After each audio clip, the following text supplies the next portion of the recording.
Gente, bom dia, bem-vindos ao nosso Dose Diária de hoje. E hoje eu queria tratar da questão da arte, como vocês já viram no título aí, mas porque eu recebi uma pergunta, na verdade um comentário no vídeo do existencialismo e autoescrita, que fala um pouco da possibilidade de transformação e de mudança e de percepção de si e tal no final. E aí a pessoa me perguntou o seguinte: Manu, se puder falar um pouco sobre a potência da arte como ferramenta nessa construção de outras realidades possíveis, acho que seria bacana. Abraços. E aí depois uma pessoa respondeu também desenvolvendo esse assunto. Acho bom, gostei da sugestão, enfim, tá. Faz um tempo que eu quero falar sobre isso, sobre a questão da arte, como para que serve esse negócio de arte, que função que ela tem no nosso processo pessoal, tanto a produção de arte quanto a recepção, né, o consumo de conteúdos artísticos e tal. Eu várias vezes quero falar sobre essa questão, fico um pouco em dúvida sobre como abordá-la, assim, como enfrentar essa coisa. Então hoje eu resolvi passar por isso. Não sei quantos, eu fiquei curioso para saber quantas pessoas vão ver esse vídeo. A gente tem aqui quase 40 mil pessoas no canal. Quantas pessoas querem estar lidando com esse tipo de conteúdo? É uma curiosidade para mim que tem a ver com o tema, com o porquê que eu vou falar isso, da função da arte, quem está interessado nisso, né? Eu vou falar então especialmente no campo das artes da representação, que é o que eu domino, que eu vivi mais tempo, né? Mas antes de chegar na conclusão que eu vou chegar no final, que pode parecer um pouco estranho no final, eu vou tentar contar por que eu vou chegar lá e contar da minha trajetória um pouco, que eu acho que é importante, para justificar porque eu vou falar o que eu vou falar.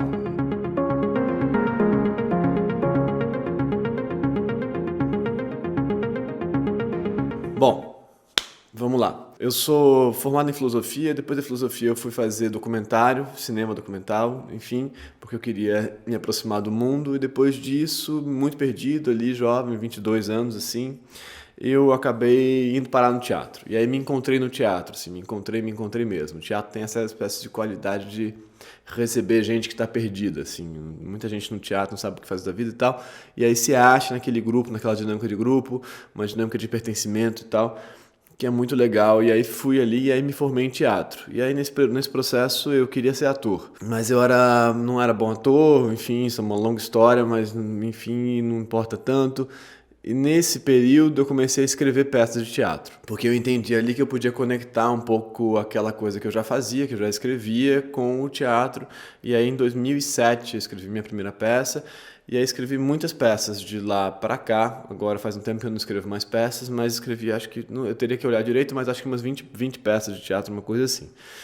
E dirigi algumas, fundei um grupo de teatro, uma companhia, e passei a fazer isso. Então virei dramaturgo e diretor, ator também, mas especialmente dramaturgo e diretor, e por um período vivi minha vida fazendo isso e paguei minhas contas fazendo isso, que é uma coisa importante, tem tudo a ver com o que a gente vai falar nesse vídeo, que é como é que você consegue viver disso, que eu acho que é uma preocupação que algumas pessoas aqui já me mandaram essa pergunta: mas como é que você faz para viver de arte? E isso tem a ver com para que serve a arte, né? Então viver de uma coisa, para você viver de uma coisa, ela tem que servir para alguma coisa, para alguém, né?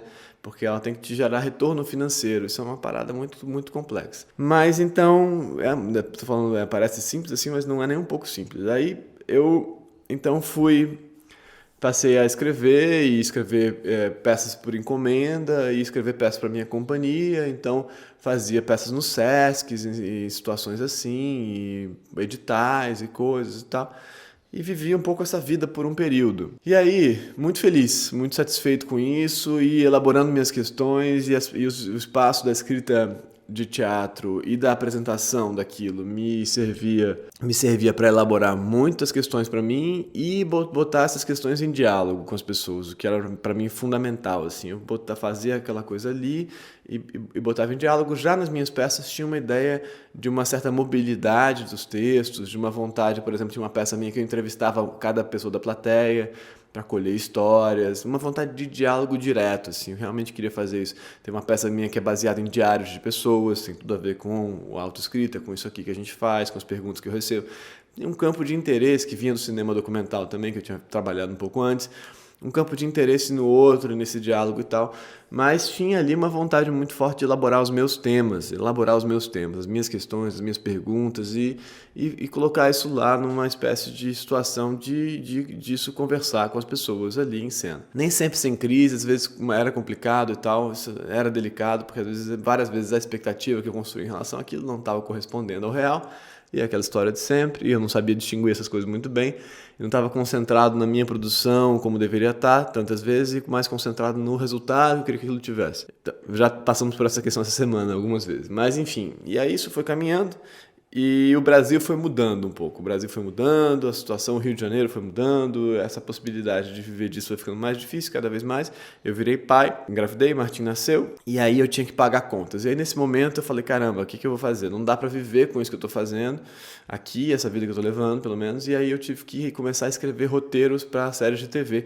E aí eu comecei a escrever, nesse momento, uma série que existe aí, não sei, ainda existe, hoje em dia eu não escrevo mais, mas que chama Os Homens São de Marte, é para lá que eu vou. E aí eu passei 3 anos escrevendo isso.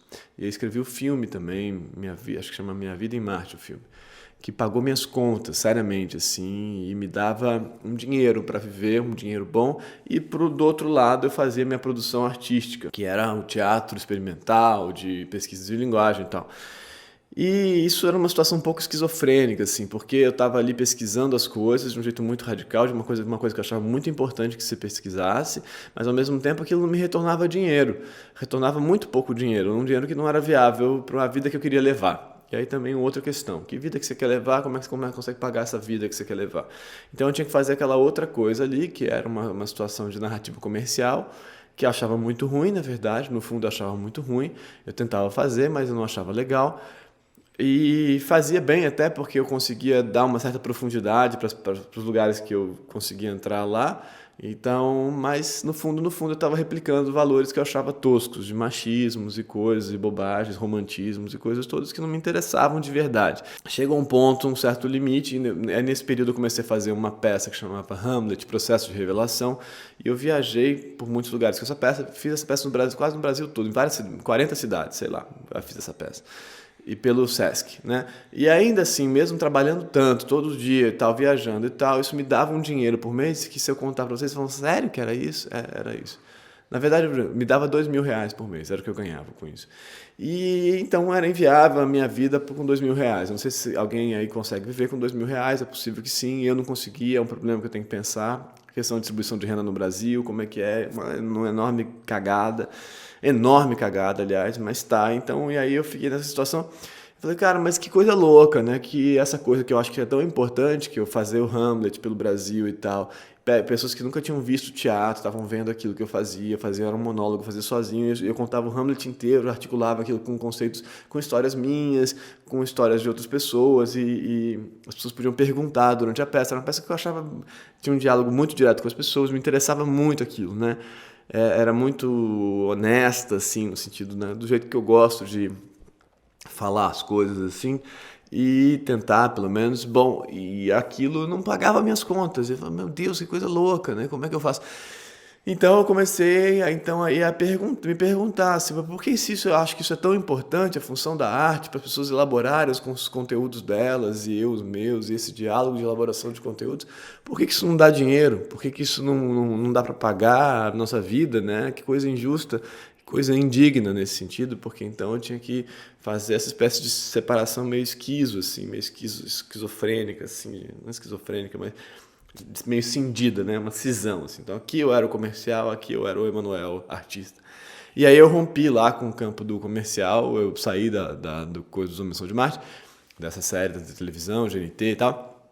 E aí fui falar o que eu vou fazer agora. Então agora eu vou ter que conversar com as pessoas para entender como é que eu consigo viver. E aí veio todo esse processo de entrar no Instagram, de sei lá, que eu não tinha nada disso. E aí o YouTube veio a partir daí e falou, como é que eu entendo?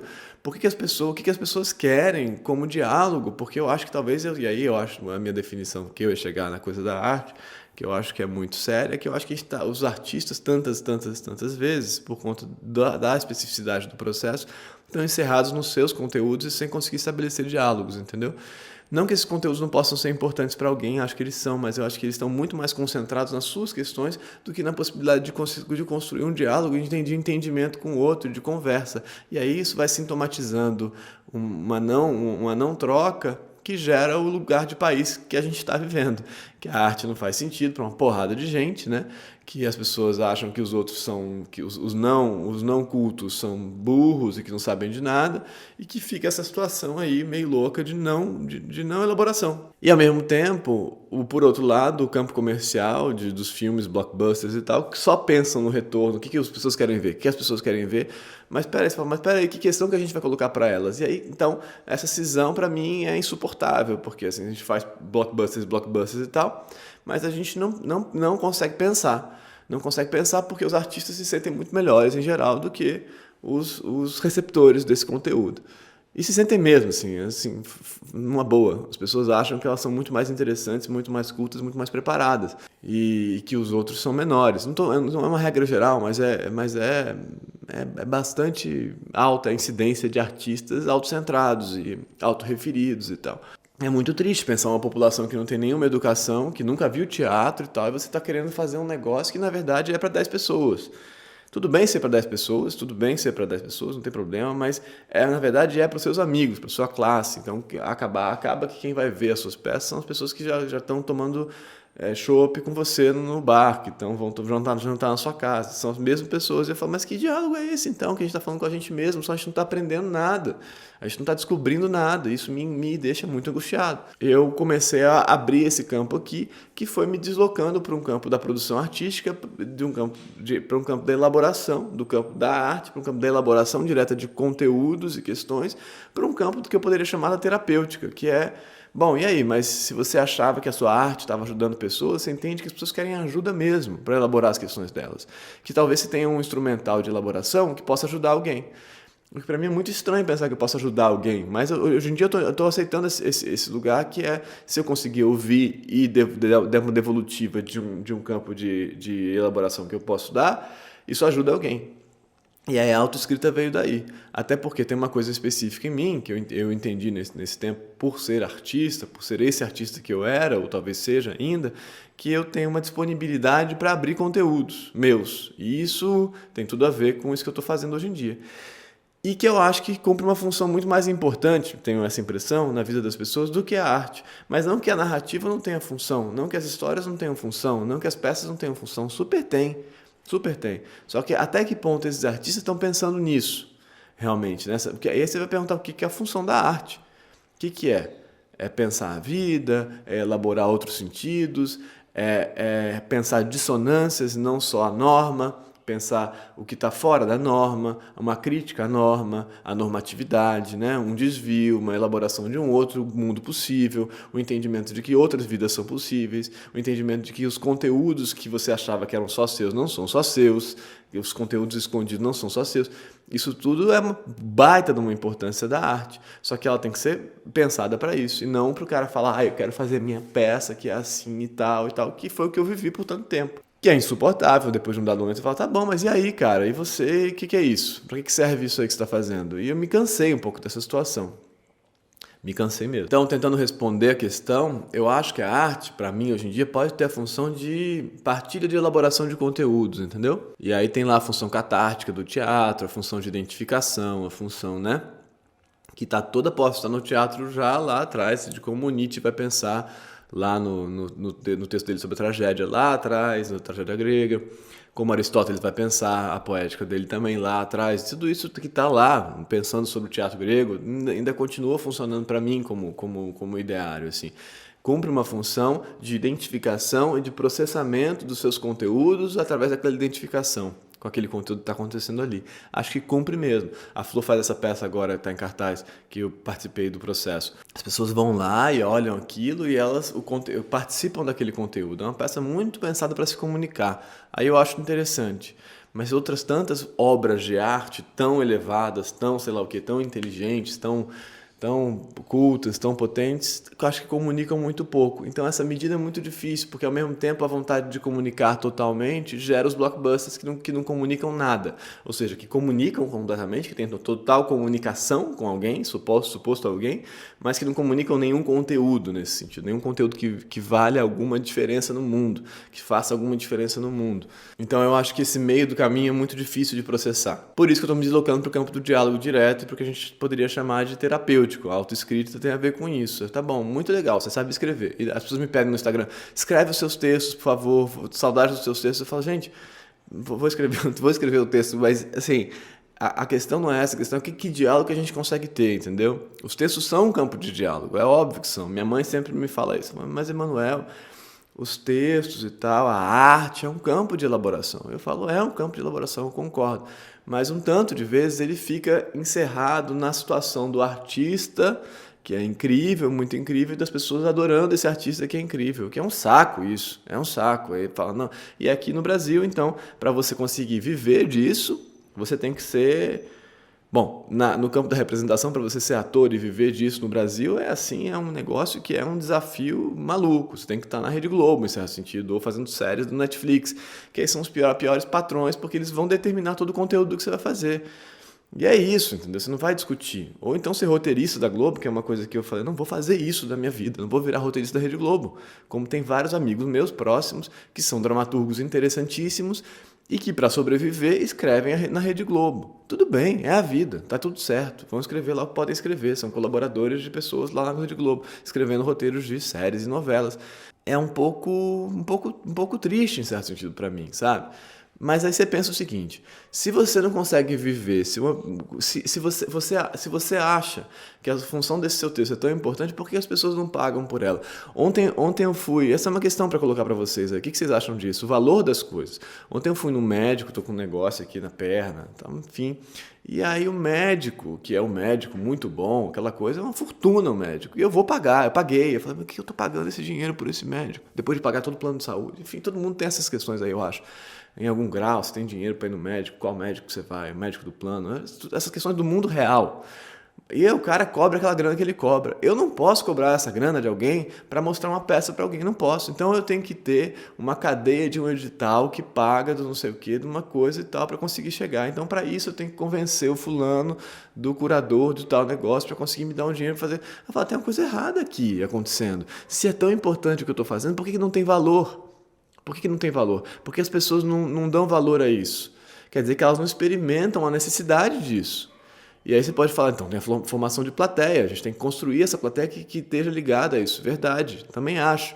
Mas tem algo a mais aí, que eu acho que as pessoas elas se distanciaram da necessidade da experiência artística. E a gente tem que pensar sobre isso, realmente. Não que eu acho que eu vou voltar a escrever peças, entendeu? Na verdade, eu vou escrever um roteiro agora, esse final de ano.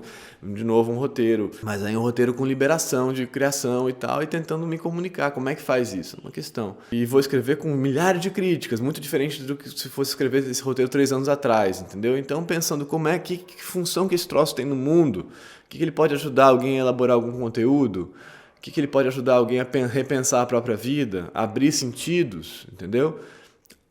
Ou a parar de ver a sua vida da maneira como você vê sempre, ou olhar a sua vida de um outro jeito.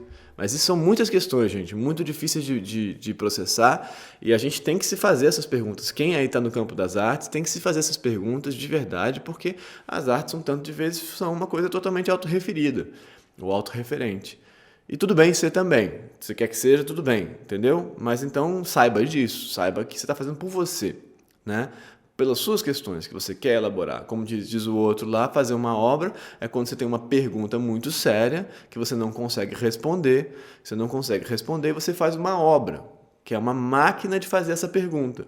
A obra de arte, uma peça, por exemplo, é uma máquina de fazer essa pergunta. Você faz essa pergunta, essa máquina, e aí você põe essa máquina no mundo, faz a peça, e aí você fica vendo essa máquina funcionar, a peça acontecer. E as pessoas olhando para ela. Enquanto você vê essa triangulação, essa partilha acontecendo, isso triangula com você uma outra elaboração da sua questão. Isso é real mesmo, isso acontece mesmo. Então, você retira de você a questão, põe ela em partilha e aí você repensa a sua questão. Mas ela tem que servir para as pessoas também, idealmente. E você está pensando nisso, como é que ela vai servir para as pessoas? essa sua questão? É difícil, não é simples. Porque você tem que cuidar dessa máquina, que é essa obra, para que ela seja a melhor máquina de fazer aquela pergunta, para que ela sirva para alguém. Porque só assim ela vai acontecer. Enfim, é uma questão. Gente, muito obrigado. Se inscrevam no canal, cliquem aí nesse botãozão vermelho, curtam o vídeo, compartilhem, me mandem questões, vamos seguir essa elaboração aqui. São as minhas impressões sobre isso que eu acabei de falar. Digam o que vocês acham, tá bom? E amanhã a gente segue a vida, tá? Obrigado. Tchau. Tchau.